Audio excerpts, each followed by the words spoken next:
Conversar con Enzo De Filippi, él es ex viceministro de Economía y también profesor de la Universidad Pacífico, quien nos va a hablar sobre diferentes temas, pero vamos a empezar pues por esta nueva crisis. Profesor, ¿cómo está? Gracias por acompañarnos. ¿Cómo va una nueva crisis política se está gestando a raíz de estas declaraciones? Se involucran pues congresistas, se involucran fiscales. ¿Podría esto generar un nuevo remesón a nuestra economía débil todavía? Bueno, antes que nada, gracias por la invitación, Maritza. Mira, la economía avanza por las, digamos, lo que los economistas llamamos espíritus animales, ¿ya? Que son las impresiones que tienen los agentes económicos sobre el futuro del país. Esta es una crisis más. No afecta las reglas de juego económicas ni las perspectivas de la economía. Así que esta crisis específica no creo que tenga algún impacto en la economía. Lo que sí es una muestra más de este gran problema que tiene la economía peruana, que es un sistema político absolutamente disfuncional, ¿no? Ahora, se presenta en un contexto donde el Banco Central de Reserva ha dado los resultados de su encuesta de perspectivas macroeconómicas y menciona, ¿no?, que ya los empresarios están quizás teniendo un poquito más de confianza, ¿no? Hasta el año pasado la crisis, la inestabilidad política era el principal problema, ¿no?, que hacía retroceder un poco a esta confianza de parte de los inversionistas. Ahora, con estas declaraciones de parte de este ex asesor, ¿no?, digámoslo así, ¿la crisis se queda en el mismo nivel? ¿Se agrava? ¿Se reduce? No, como te digo, no creo que lo afecte. A ver, las expectativas de los agentes empresariales y que es lo que te anuncia la inversión están en el nivel más bajo por el tiempo más largo desde hace ya bastante tiempo y no creo que lo afecte. La economía peruana viene creciendo alrededor de 0%, terminó el 2023 creciendo alrededor de 0%. La diferencia en la tasa de crecimiento se debe a temas más que estadísticos y justamente porque el año pasado cayó, si tú simplemente no creces, pero por temas estadísticos lo que el año pasado estaba en negativo ahora va a estar en positivo. Lo importante es que este año vamos a tener un crecimiento más por rebote estadístico de 1,5, máximo 2, si tenemos buenas, no máximo 2, digamos. Esperemos que sea lo más alto posible, pero no creo que vaya a ser mucho mayor que 1,5, más por efecto estadístico. El asunto es que la economía peruana no da ninguna muestra de recuperación en un sentido que mueva la aguja, ¿ya? Esta crisis son como otras crisis, mientras no afecte pues a la presidenta o algo que pueda hacer desconfiar a los inversionistas, eso no va a afectar la economía. Mucho peor, mucho más importante, son lo que ocurrió la semana pasada con Corpac o el problema de Petroperú, que es un problema que eso sí genera forados en la situación, en la posición fiscal del Perú. Y eso sí es preocupante. Antes de entrar con el tema de Petroperú, profesor, tenemos que traer a colación un poco esta promesa que había hecho la presidenta Dina Boluarte en su último mensaje por 28 de julio, ¿no? Había ella anunciado que el incremento del sueldo mínimo tenía que ser una de las prioridades de este gobierno. Sabemos nosotros y el mismo Ministerio de Economía y Finanzas lo refiere, que tiene que haber estabilidad económica, recuperación todavía. Y hace unos días el titular del Ministerio de Trabajo ha descartado, ¿no? Ha dicho que todavía el Consejo Nacional de Trabajo no tiene las suficientes bases para nuevamente traer a colación este tema. ¿Qué es lo que se necesita? ¿Cómo tendríamos que ver a la economía peruana para darle una esperanza al trabajador de que el sueldo mínimo se va a ajustar, se va a incrementar nuevamente? A ver, la historia es bastante más amplia. El hecho que la presidenta diga algo así, anuncie algo así, sí, y que luego el gobierno retroceda, te habla del poco peso que tiene el MEF en las decisiones que se toman en Palacio. definitivamente lo que ha ocurrido es que la presidenta dijo algo, porque claro, políticamente Todo se puede decir también. todo se puede, pero cuando desde el MEF le han dicho eso es una locura, y ahorita te explico por qué, han tenido que tirarse para atrás. ¿Por qué? Porque la economía, pues justamente son los anuncios que no dan confianza. ¿Qué pasa? El salario mínimo, el salario de las personas no depende pues de la voluntad del presidente, no depende del Estado, depende del valor de lo que uno produce. ¿Ya? Entonces tú tienes un sueldo mínimo de 1.025 soles en Lima, que implica que para que los empresarios contraten un nuevo trabajador, ese trabajador tiene que producir por un valor de 1.500, porque es 1.025 más. Si tú aumentas artificialmente la cantidad, o sea, lo que se le tiene que pagar a un trabajador que no ha incrementado el valor de lo que produce, lo que definitivamente estás haciendo es impedir que más gente entre al trabajo formal. Estás alimentando la informalidad.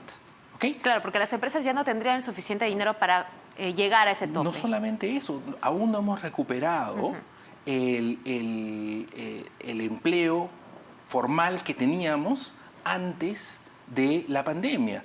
Ahora, subes el sueldo mínimo, va a ser aún más difícil que lo recuperes.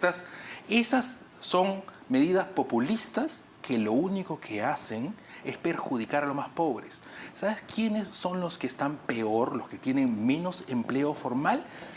Justamente aquellos que ganan sueldo mínimo. ¿Por qué? Porque no tienen la educación y la experiencia como para ganar más. ¿Tú quieres que la gente gane más? No es con sueldo mínimo, es pasar a hacer reformas para que, por ejemplo, los jóvenes puedan mejorar sus competencias. Justamente para que puedan producir más y no haya que no estén esperanzados en que venga un gobierno populista para subir sus ingresos. Y ese es un problema que también conversa con el fondo del problema de la economía. ¿Has visto alguna iniciativa del gobierno sobre algo? En todo caso, ¿depende o no depende de nuestro crecimiento económico? Por supuesto, si la economía estuviese creciendo con grandes perspectivas, pues se emplea más, el salario sube por la dinámica de la economía. El problema es que la economía no crece porque tú tienes esta sensación de un manejo poco competente. No es que haya un mal manejo, a diferencia del gobierno de Castillo, este gobierno no es antiinversión, pero es que tampoco la promueve. Nuevamente, ¿ves algún anuncio, algún programa, algo que nos convenza que el gobierno sabe para dónde ir? Ahora, no hay. hace poco Fitch Rating, la calificadora, había pues hecho un análisis de cómo estaba avanzando el gobierno. Incluso el Consejo Fiscal también había emitido un comunicado, ¿no? Y se advertía, por ejemplo, de que algunas iniciativas de parte del Ejecutivo ponen en peligro la caja fiscal, ¿no? El dinero que tiene el Estado para poder invertir en obras. ¿Esto cómo nos va a afectar también? A ver, lo que hace Fitch es analizar la capacidad de pago del gobierno peruano a quienes nos han prestado dinero, ¿ya? Que son los bonistas. Bueno, mientras más gasto improductivo tiene el gobierno, menos plata tiene para pagarle a terceros. Más peligro tienen los que le han prestado plata al Perú de no recibir lo que le han prestado. Pero lo que nos importa a nosotros los peruanos es que mientras la única fortaleza que tiene la economía peruana es su posición fiscal, que es el que tiene la cantidad de dinero para enfrentar sus necesidades. Bueno, le cuelgas más necesidades artificialmente, entonces esa fortaleza fiscal desaparece. Y el día que desaparezca, Maritza, la fortaleza fiscal, no nos va a quedar mucho y la economía va a seguir creciendo con estas cifras como las que tenemos este año, de que con los cuales no arreglas nada. No le das empleo a los jóvenes que se están graduando o los jóvenes que entran al mercado laboral y no tienes un futuro que ofrecerles. Lo que necesitamos es inversión. Para que haya inversión, los inversionistas tienen que sentir que el futuro va a ser mejor. Para eso requieres, entre otras cosas, unas cuentas fiscales, es decir, los ingresos y los egresos del Estado balanceados. Estas cosas que hace el Ejecutivo, no tanto, sobre todo el Congreso, van en contra. Precisamente sobre pues estas inversiones, ¿no? Uno de los temas que se han quedado mucho en polémica a inicios de este año, y bueno, que nuevamente han saltado a la agenda, es el tema del apoyo financiero a Petroperú. Ya el gobierno lo ha descartado. Sin embargo, se anuncia reestructuración. En el caso de la mesa directiva, el ministro de Economía, del directorio, perdón, el ministro de Economía refiere que se van a extender las garantías, ¿no? Incluso que va a haber toda una reformulación para el tema de los créditos. ¿Esto qué tan positivo va a ser?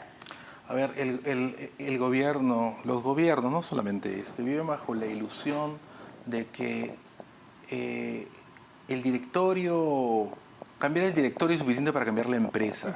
Y eso simplemente no tiene ningún sentido, ya se ha hecho varias veces, no funciona. Gestión sacó ayer una noticia sobre un estudio hecho por una consultora sobre el valor de Petroperú. Petroperú vale menos 2.000 millones. Está quebrada.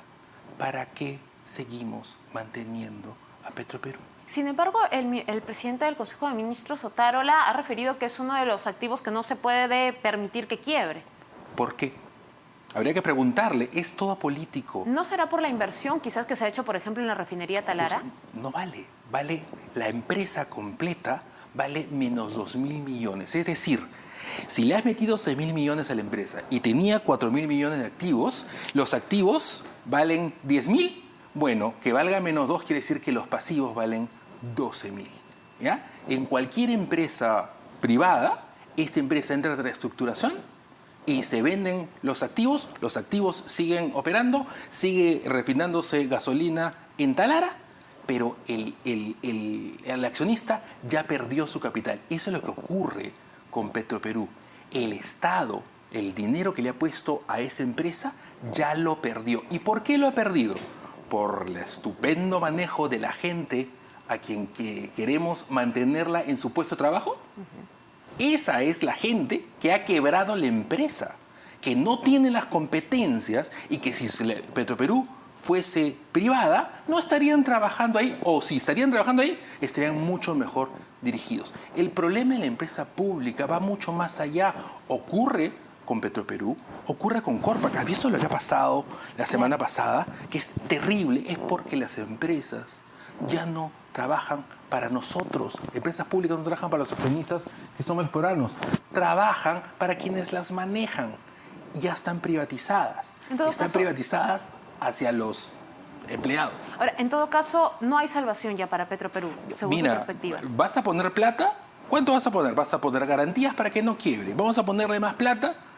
Y, a ver, luego de tantos años de manejo poco competente, ¿qué va a cambiar para que esta misma gente se vuelva eficiente? Nada, tendrías que cambiarla, ¿no es cierto? Bueno, eso no va a ocurrir bajo la administración pública, pues. O sea, simplemente en el Perú las empresas públicas son inviables. Tú tienes una mala empresa privada, bueno, la empresa pública la manejan peor. La diferencia es que la empresa pública lamentablemente nos cuesta a nosotros. No tiene sentido. Ningún grupo económico del mundo tendría que fuese dueño de Petroperú, que vale menos 2.000 millones y que no tiene manera, o sea, vale menos 2.000 millones porque la capacidad de generar ingresos es menor que las necesidades de pagar deuda. No es no es como el oro, son flujos de caja. Eso vale menos 2.000 millones. Ningún inversionista racional seguiría operando Petroperú. Petroperú cumple con una sola función pública, que es abastecer las regiones donde no llegue el mercado. Bueno, el Estado contrata una empresa para que abastezca esas regiones, nos cuesta mucho menos que lo que nos cuesta Petroperú. Ahora, si bien es cierto, el peruano directamente probablemente no lo siente, ¿no? No siente el hecho de que el Estado está llevando los ingresos o parte de sus ingresos para poder hacer reflotar a Petroperú. Pero, ¿qué pasaría, por ejemplo, con el precio del combustible en el caso de desapareciera Petroperú? El precio del combustible depende de la oferta y la demanda. Ni la oferta ni la demanda cambia. Cuando una empresa quiebra, los activos no dejan de producir. ¿Pero Petroperú no contribuye a este abastecimiento y presentando precios un poco más bajos? No, porque ¿qué pasa si una empresa pone precios bajos. Justamente la empresa quiebra, pues, porque los precios no pueden estar debajo de los costos. No es la función de una empresa, ni privada ni pública, el vender algo por debajo de su costo. Eso no contribuye, porque ¿qué pasa cuando no contribuye al bienestar de los peruanos? ¿Qué pasa si lo hace? Tienes que volver a poner plata, tienes que volver a poner plata para que la gente compre a 2 lo que vale 3. No tiene sentido. Mucho mejor. Si quieres dar un subsidio, lo das directamente. La gente que puede pagar el precio verdadero de la gasolina no necesita un subsidio. Y mandar un subsidio a través de Petroperú tiene ese efecto perverso. No tiene sentido. Petroperú, el hecho que la empresa esté técnicamente quebrada, no es una opinión. Eso simplemente implica que no contribuye al bienestar del Perú. No es mi opinión. Es la conclusión leyendo el informe de esta consultora internacional que ni yo he contratado y que está en los medios. Empresa que pierde plata, privada o pública, no contribuye con el Perú. Perfecto, señor Filipe. Y pasando ya a otro tema, hoy se explicó o se dio un poco sobre la proyección de parte del BCR en cuanto a la recuperación de la economía y aparentemente este primer trimestre del 2024 iba a ser positivo por primera vez después de 4 trimestres de caída, ¿no? ¿Hay alguna amenaza actual que podría bloquear quizás esta recuperación? Mira, cuando uno mide crecimiento, lo mides con la producción de los 12 meses atrás. Esas mediciones no son... tienes que verlas en contexto. El asunto es que el año pasado hemos tenido un año afectado, sobre todo por estas épocas, por 2 cosas. Por efectos atmosféricos y por las paralizaciones. Ok, entonces si tú comparas un año sin paralizaciones con otro año con paralizaciones, la situación es exactamente la misma, pero estadísticamente te dice que hay un crecimiento. La economía sigue creciendo a 0. El efecto positivo es estadístico. El crecimiento de la economía no está allí. Entonces tú vas a llegar, a eso me refería, que vas a llegar. El año pasado tuvimos un efecto, según el gobierno, un efecto negativo de más o menos 1.5. Si la economía crece a 0, ¿a cuánto crecería este año? 1.5. Esa es la base. Dicen que puede crecer 2, puede crecer un poco más porque, bueno, bajan las tasas de interés. Eso es otra cosa.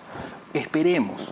Pero hoy por hoy, la proyección de crecimiento de la economía es una proyección de crecimiento por efectos estadísticos de 1,5 más algo. Esperemos que llegue a 2. Yo no lo estoy viendo.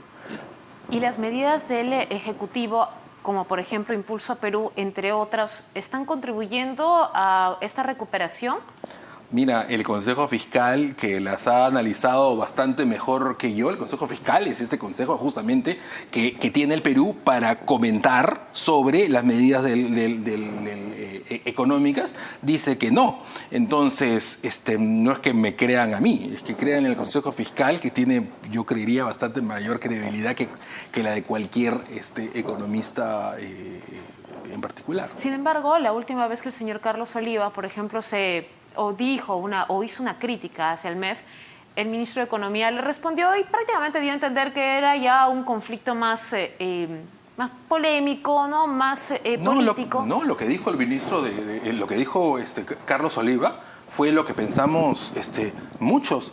O sea, este intento, ese asunto de adelantar las ganancias del Banco de la Nación, es una jugarreta que no es digna de un ministerio con la seriedad que debería tener un ministerio para una economía como la peruana.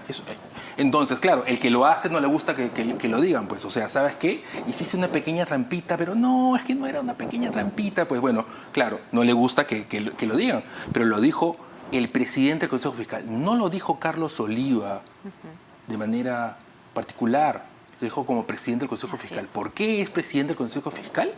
No es por cualquier cosa, es porque sabe lo que dice. Y cualquiera que entienda de estas cosas te va a decir, oye, tiene razón, pues, porque no lo debes hacer. Esas pequeñas jugarretas de fin de año para mejorar cómo terminan los libros. Es algo muy conocido y que mientras más lo hace, contribuyes a la desconfianza. Empezando como empezamos. ¿Por qué la economía no crece más?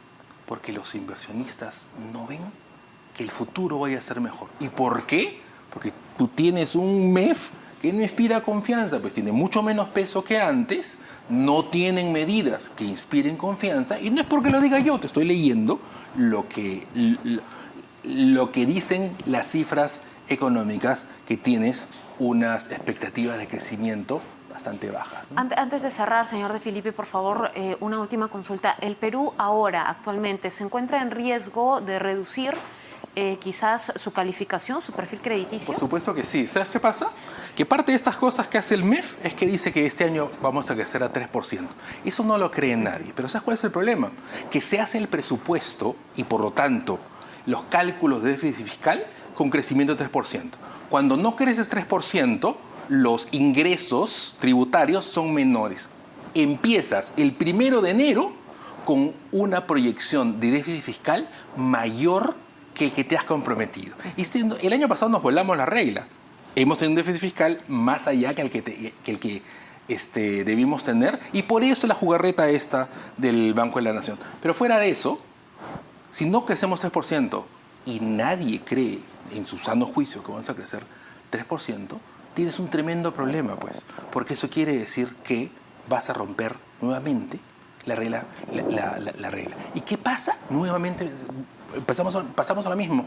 Oye, ¿qué inversionista va a invertir si tú tienes un gobierno que no cumple con las mismas reglas que él se puso? ¿Y por qué lo hizo? Para que parezca bonito, pues que vamos a crecer a 3%.